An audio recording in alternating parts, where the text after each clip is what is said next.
Students, आज passive voice की अंतिम क्लास। इस क्लास में हम इम्परेटिव सेंटेंस के वाक्यों को पैसिव वॉइस में बदलेंगे।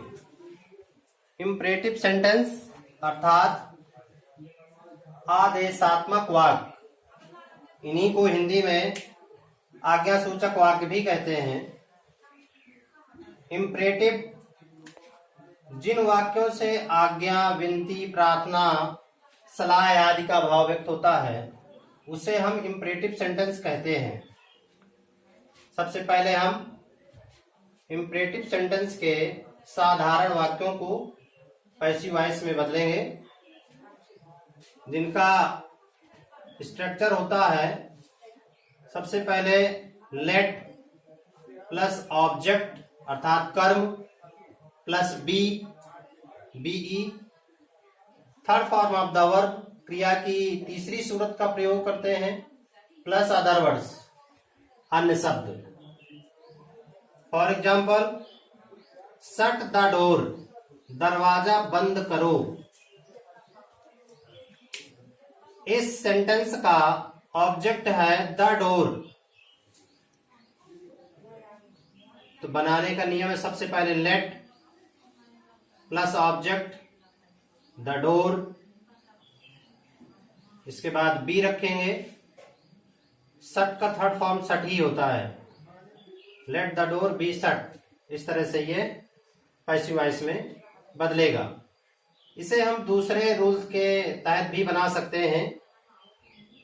दूसरा नियम यह है कि सबसे पहले हम ऑब्जेक्ट को रखेंगे अर्थात द डोर, फिर शुड बी, इसके बाद मेन वर्ब की थर्ड फॉर्म अर्थात शट।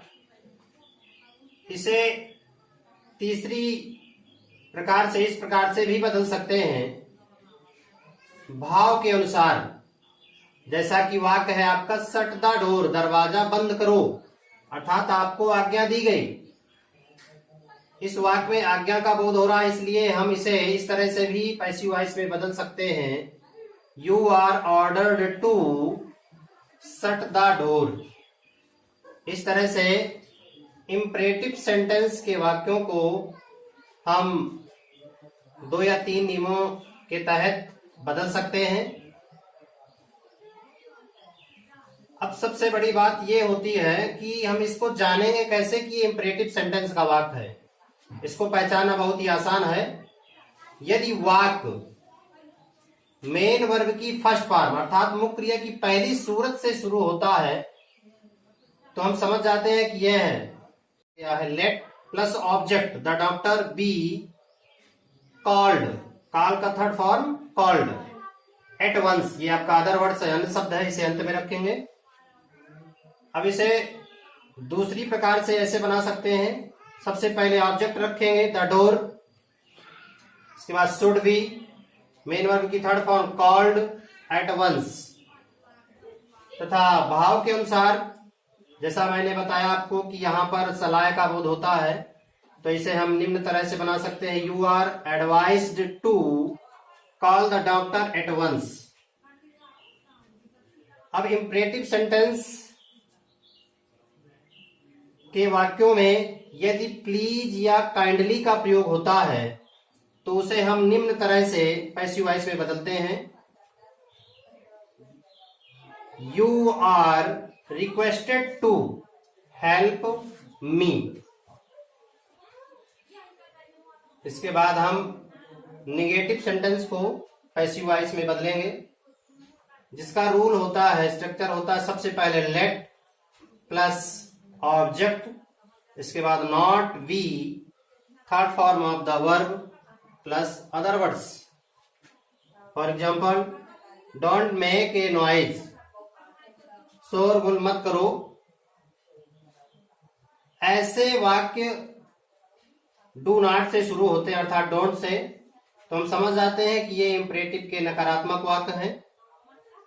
तो सबसे पहले हम लेट, इसके बाद ऑब्जेक्ट, इस वाक्य का ऑब्जेक्ट है ए नॉइज, नॉट बी, मेक की थर्ड फॉर्म मेड, तथा इसे दूसरी प्रकार से ऐसे बना सकते हैं, सबसे पहले हम ऑब्जेक्ट रखेंगे, ए noise should not be made.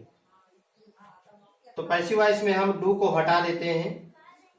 अगला सेंटेंस है डोंट इंसल्ट द पुअर, गरीबों का अपमान मत करो।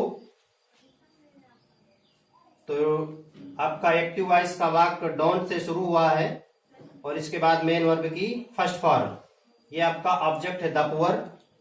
इस तरह से इसे पैसिव वॉइस में हम सबसे पहले रखेंगे let the poor not be insulted, ये इंसल्ट का थर्ड फॉर्म होता है फुल स्टॉप।